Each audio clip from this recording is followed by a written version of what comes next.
বন্ধুরা, আজকে আমার রেসিপি রেলওয়ে ভেজ কাটলেট।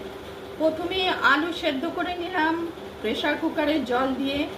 তারপর গ্রেটারে গাজর বিট গ্রেট করে নিলাম, কড়াইশুঁটি পাশে রাখলাম। তারপর রিফাইন অয়েল গরম করে মিডিয়াম ফ্লেমে আদা কাঁচা লঙ্কা ভেজে নিলাম।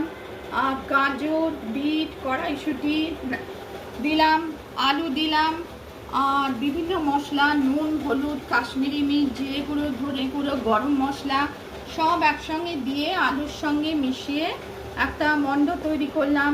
তারপর ব্রেড ক্রাম্ব দিলাম। তারপর মিশ্রণটা ঠান্ডা করলে চপের আকারে গড়ে নিলাম। কর্নফ্লাওয়ার ময়দা নুন গোলমরিচ গুঁড়ো জল দিয়ে গুলে একটা ব্যাটার তৈরি করে ওই কাটলেটগুলো ওর মধ্যে ডুবিয়ে ব্রেড ক্রাম্বে কোট করে রিফাইন অয়েলে এপিট ওপিট মিডিয়াম ফ্লেমে এপিট ওপিট ভেজে তৈরি করলাম রেলওয়ে ভেজ কাটলেট। রেসিপি পছন্দ হলে লাইক করবেন, চ্যানেলটিকে সাবস্ক্রাইব করার অনুরোধ রইল। আমি ভেঙে দেখাচ্ছি, দেখুন রেলওয়ে ভেজ কাটলেট।